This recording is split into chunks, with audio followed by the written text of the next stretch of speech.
नमस्कार, स्वागत है आपका। आप देख रहे हैं न्यूज 18 स्पेशल। मैं हूं आपके साथ सुमित झा। शुरुआत इस वक्त की बड़ी खबर से करेंगे। दरभंगा से बड़ी खबर है। न्यूज 18 की खबर का बड़ा असर हुआ है। दाखिल खारिज के लिए घूसकांड की जांच शुरू हो गई है। घूसकांड का वीडियो वायरल होने के बाद खलबली मची। हमने खबर दिखाई, उसके बाद DCLR सादुल हसन खान जांच करने पहुंचे सिंहवाड़ा प्रखंड।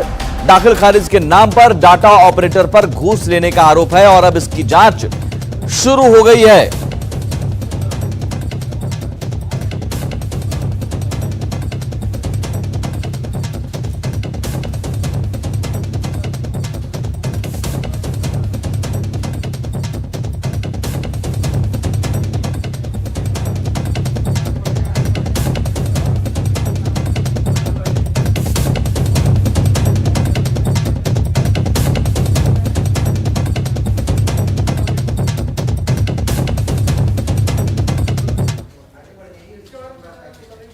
और अब आपको बताते हैं पूरा माजरा, कैसे दाखिल खारिज के नाम पर घूसखोरी का खेल चल रहा है। बिहार में बगैर घूस के नहीं होता काम। दाखिल खारिज के लिए दक्षिणा जरूरी है।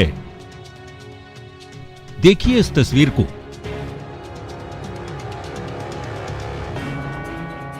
गले में गमछा लटकाए एक शख्स नोट गिन रहा है और बगल में बैठा शख्स उसे ध्यान से देख रहा है। कुछ देर बाद ये पैसे सफेद टी-शर्ट वाले की जेब में पहुंच जाते हैं। बड़ी बात ये कि जहां से ये पैसे का लेन देन हो रहा है वो दरभंगा का सिंहवाड़ा प्रखंड दफ्तर है। पैसे लेने वाला शख्स यहां का डेटा ऑपरेटर ललन कुमार मेहता है और देने वाला बिचौलिया बताया जा रहा है। लोगों का आरोप है कि बिना लेन देन के यहां दाखिल खारिज नहीं होता। सर मेरा दाखिल खारिज नहीं हो रहा, रसीद में कट रहा है। क्यों, क्या हो रहा है? बोलता पैसा जमा करो। पैसा भी जमा किया 6,000 रुपया। उसका बाद में बोलता है कि ठीक है हो जाएगा। फिर 3-4 महीना दौड़ाया, फिर में होता थोड़ा पैसा दो। सिंहवाड़ा प्रखंड के वीडियो ने भी इस वायरल वीडियो की पुष्टि की है और कहा है कि दाखिल खारिज में लेन देन को लेकर कई शिकायतें मिल रही हैं। कई तरह के आक्रोश आए दिन हमको मिलते हैं ऑफिस में, लेकिन हम बोलते हैं कि भाई इससे हमको जुड़ा हुआ नहीं है। हम जाके CO साहब को बोले, लेकिन प्रखंड की बदनामी तो होती है, पूरे राज्य की बदनामी होती है। वीडियो के वायरल होने के बाद आरोपी डेटा ऑपरेटर ललन कुमार मेहता ने सफाई दी। ललन ने कहा कि सुरेश कुमार ने उनसे कर्ज लिया था और पैसे लौटा रहा था। इसी दौरान वीडियो शूट किया गया। पैसा जो मेरा लिया हुआ था ना, वही पैसा हमको दे रहा है। कहाँ पर ये लेन देन कहाँ पे कीजिए आपने? वो कहीं जा रहे थे तो हम बोले कि यहीं पर काम, उस दिन जो है छुट्टी था कि क्या था, तो उसी समय हम बोले कि जाइए ले लीजिए, तब तक जो और व्यवस्था हम जो है करेंगे ना। डेटा ऑपरेटर चाहे जो सफाई दे, लेकिन सरकारी दफ्तर में बैठकर पैसे का लेन देन कई सवाल खड़े कर रहा है। सवाल है, वीडियो के कहने के बावजूद कार्रवाई क्यों नहीं हुई? क्या घूसखोरी का कोई रैकेट काम कर रहा है? न्यूज 18 के लिए दरभंगा से विपिन की रिपोर्ट। मुजफ्फरपुर के होटल सेंट्रल पार्क में डांसर प्रेमिका की हत्या के बाद प्रेमी की आत्महत्या मामले में CCTV फुटेज सामने आया है और CCTV फुटेज से इस बात के संकेत मिलते हैं कि हत्या से पहले दोनों के बीच विवाद हुआ था।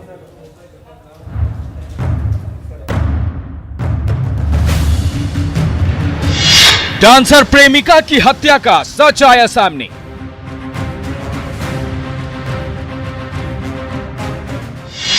CCTV फुटेज से मर्डर सुसाइड थ्योरी पर मुहर।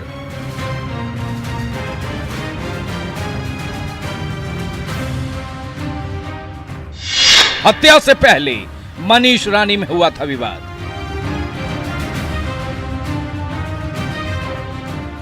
आठ फरवरी को मुजफ्फरपुर पुलिस के होश तब उड़ गए जब पता चला कि होटल सेंट्रल पार्क में युवक युवती का शव पड़ा हुआ है। पुलिस ने प्रथम दृष्टया घटना को मर्डर सुसाइड का मामला बताया, लेकिन पुलिस के पास ना तो कोई सबूत था और ना ही गवाह। लेकिन होटल में लगे CCTV कैमरों ने घटना की सच्चाई सामने ला दी।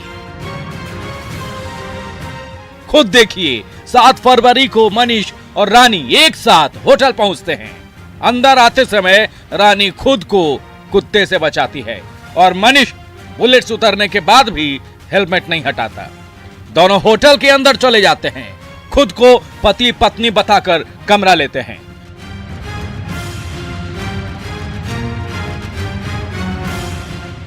फिर रात के 11:01 पर रानी कमरे से रोती हुई निकलती है। पीछे पीछे मनीष भी निकलता है और फिर बाल पकड़कर रानी को खींचते हुए कमरे में वापस ले जाता है। मतलब घटना वाले दिन मनीष और रानी के बीच किसी बात पर विवाद हुआ और पुलिस की थ्योरी के मुताबिक मनीष ने रानी को गोली मार दी और फिर आत्महत्या कर ली। क्राइम सीन से यही स्पष्ट हो रहा है कि एक की हत्या हुई है, दूसरे ने खुद को आत्महत्या किया, सुसाइड किया। कांटी के मनीष श्रीवास्तव और रेड लाइट एरिया की डांसर निशा उर्फ रानी के बीच प्रेम संबंध थे। मनीष अविवाहित था जबकि रानी शादीशुदा थी और 2 महीने की गर्भवती भी थी। शायद ये अवैध संबंध ही दोनों की मौत का कारण बन गया। न्यूज़ 18 के लिए मुजफ्फरपुर से सुधीर की रिपोर्ट। सरकार नियम बनाती है लेकिन उसे अमल में लाने की जिम्मेदारी प्रशासन यानी अधिकारियों की होती है। लेकिन बाबूगिरी के चक्कर में पटना का एक परिवार सड़क पर आने को मजबूर है। मुआवजे की राशि सरकारी बाबुओं की लापरवाही की वजह से उलझ गई है। कैसे, आप भी जानिए।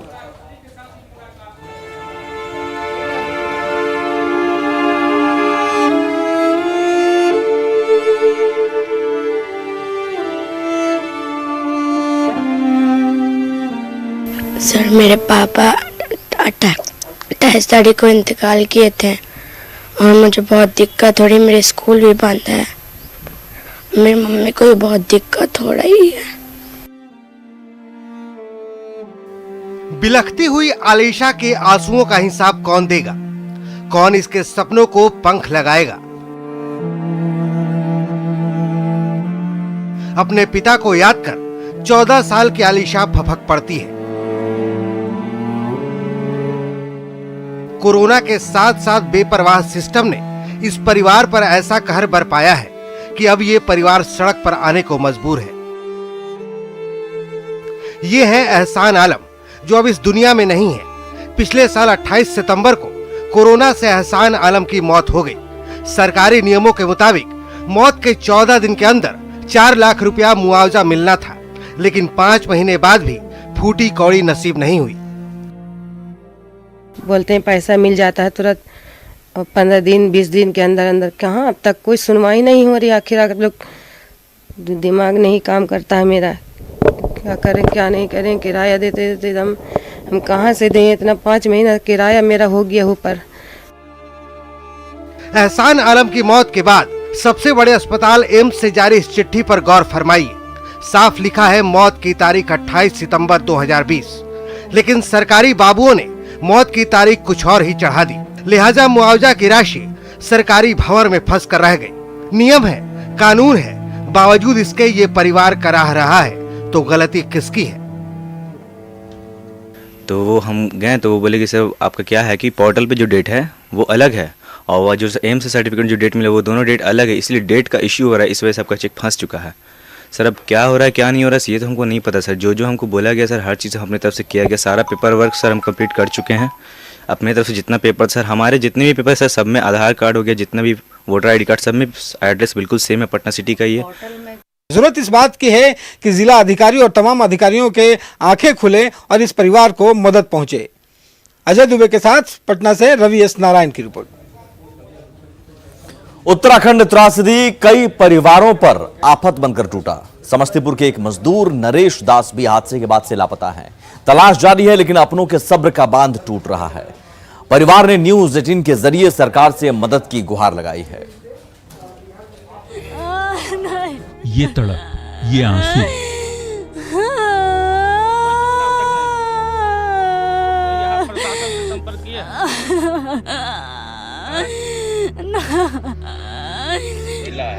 ये दर्द और दुखों का पहाड़। जो नाम है वेबसाइट पर जो दिए हुए, ये जो महिला रोकर अपनी बेबसी बता रही है, इनके पति उत्तराखंड त्रासदी के बाद से लापता है। कोई जानकारी नहीं कि नरेश दास कहां है। समस्तीपुर के वासुदेवपुर गांव के रहने वाले नरेश को परिजनों की आंखें ढूंढ रही हैं, तलाश रही है अपने घर के मुखिया को, जिनका पता ही नहीं चल पा रहा, क्योंकि नरेश उन लापता लोगों में शुमार हैं जो रविवार को उत्तराखंड के चमोली में आई त्रासदी की चपेट में आ गए। नरेश तपोवन पावर प्रोजेक्ट में मजदूरी करते थे, लेकिन हादसे के बाद से उनसे संपर्क नहीं हो सका। उधर से हमको कोई प्रशासन की तरफ से कोई अथी नहीं है, और हम बिहार सरकार और उत्तराखंड सरकार से रिक्वेस्ट करते हैं, उत्तराखंड चमोली के प्रशासन से भी रिक्वेस्ट करते हैं कि हमारे भाई नरेश दास का थोड़ा सा पता लगावे। करता था, अभी लापता के खबर सुने हैं, तो हमारा लड़का सरकार के सहयोग है जो हमारा लड़का को खोजी करे। 2 बच्चा है, उसको कैसे प्रतिपाल होगा। रविवार को चमोली में ग्लेशियर टूटने के बाद जल प्रलय ने जो तबाही मचाई थी, उसके बाद से कई लोग लापता हैं। अपनों का पता नहीं चल पाने से नरेश जैसे कितने ही परिवार का बुरा हाल है। कोई तो हो जो इनके आंसू पोंछे, कोई तो हो जो इन्हें अपनों को वापस लाने का ढांढस बंधाए, कोई तो हो जो ये कहे कि मत घबराइए, सब कुछ ठीक है, आपका अपना कहीं गुम नहीं हुआ है, सकुशल है। वैसे सरकार से गुहार के बाद अब आखिरी उम्मीद भगवान पर ही टिकी है। न्यूज़ 18 के लिए समस्तीपुर से मुकेश कुमार की रिपोर्ट। और समस्तीपुर के नरेश दास ही नहीं, बिहार के कई लाल लापता हैं। पटना सहित कुछ जिलों से आई परिजनों की भावुक तस्वीरें आपको भी झकझोर देंगी। हालांकि प्रशासन और सरकार की ओर से लगातार पीड़ित परिवारों को मदद का भरोसा दिया जा रहा है।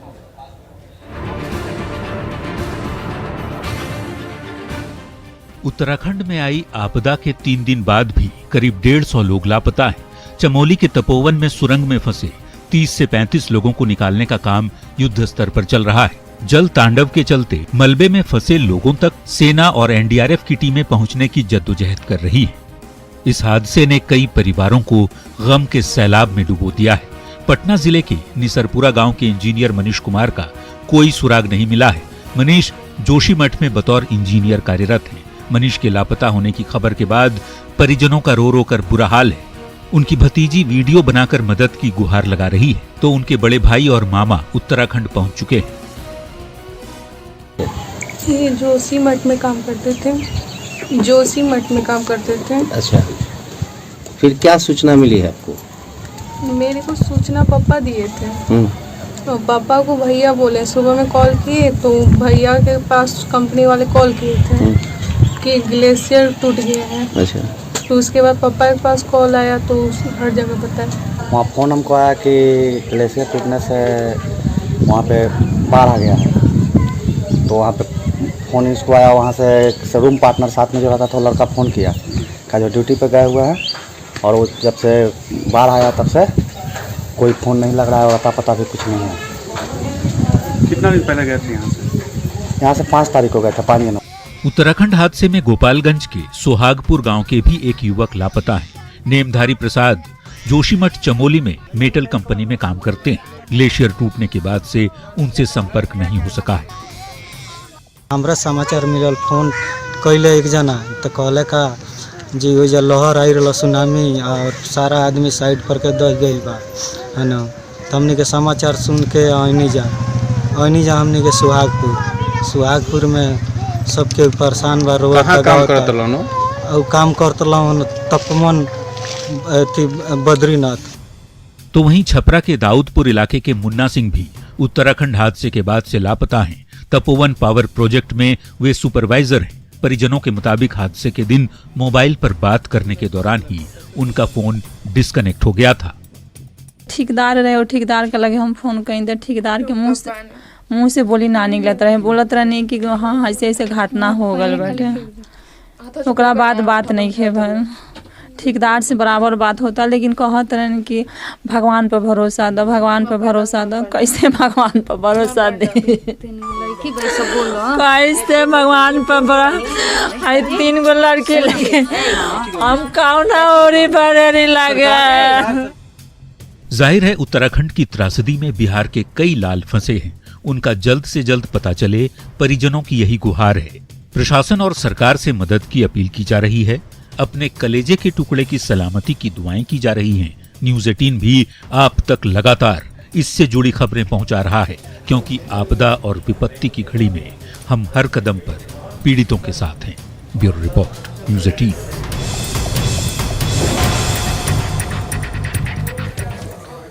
आप देख रहे हैं न्यूज 18 स्पेशल। जल्द लौटते हैं कुछ और खबरों के साथ। आप देख रहे हैं न्यूज 18 स्पेशल। खबर सहरसा से, जहां चोरी के आरोपी को लोगों ने रस्सी से बांधकर उसकी जमकर पिटाई कर दी। चोरी के आरोपी की पिटाई का वीडियो इन दोनों सोशल मीडिया पर वायरल हो रहा है और तस्वीरें हम भी आपको दिखाने जा रहे हैं, जिसमें आप देखेंगे।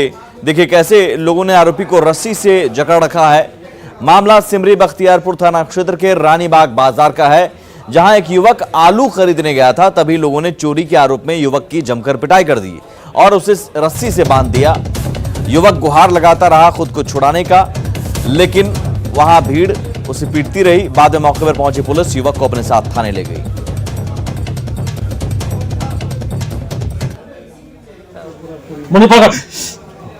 कितना आदमी का मारे हो अभी तक में?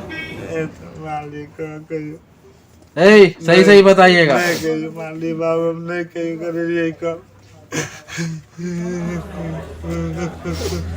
कैमरा गलत बताएगा। हाँ दुकान में हमरा कहे छै तो ले लो पतलो हमरा पर कैमरा जो बता रहा है, कैमरा जो दिखा रहा है।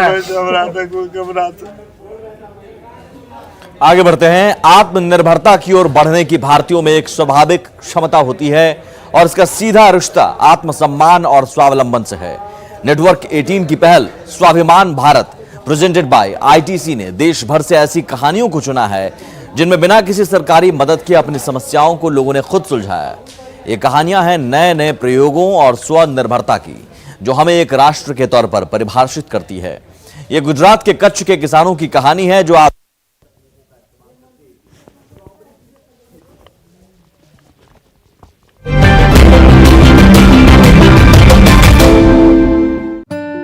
पिछले 2 दशकों में गुजरात के किसानों ने खास तौर से कच्छ में बागवानी से जीवन यापन किया है। भारत में अक्सर आम, अनार और अमरूद जैसे फलों की खेती होती है। अब उनका एक नया फोकस है स्ट्रॉबेरी, एक ऐसा फल जो परंपरागत रूप से केवल ठंडी और पहाड़ी जगहों पर ही उगता है। भुज शहर से लगभग 20 किलोमीटर दूर रेड्डी गांव के किसानों ने महाराष्ट्र के लोनावाला से स्ट्रॉबेरी के पौधे खरीदे और उन्हें कच्छ की सूखी भूमि में लगाया। हरेश ठक्कर ने 1 एकड़ जमीन में 30,000 स्ट्रॉबेरी के पौधे लगाए। दूसरे क्रॉप में पानी जो लगता है पपीते और केले को पानी देवे, इससे तो इसको 20% पानी चाहिए। और यहाँ कच्छ में सर्दी चालू हो जाती है नवंबर से, तो नवंबर से फरवरी तक सर्दी चलती है। तो ये सर्दी का क्रॉप है, ये स्ट्रॉबेरी है, ये सर्दी का क्रॉप है। तो हमने सोचा कि भाई वहाँ भी सर्दी में होती है तो यहाँ क्यों नहीं लगाए। यूनिक और आधुनिक कृषि पद्धतियों की मदद से पौधों को इस कठोर और शुष्क जमीन के लिए अनुकूल बनाया गया। स्वाभिमान के रास्ते पर चलकर किसानों की मेहनत अब रंग लाने लगी है। स्ट्रॉबेरी की खेती जमकर हो रही है।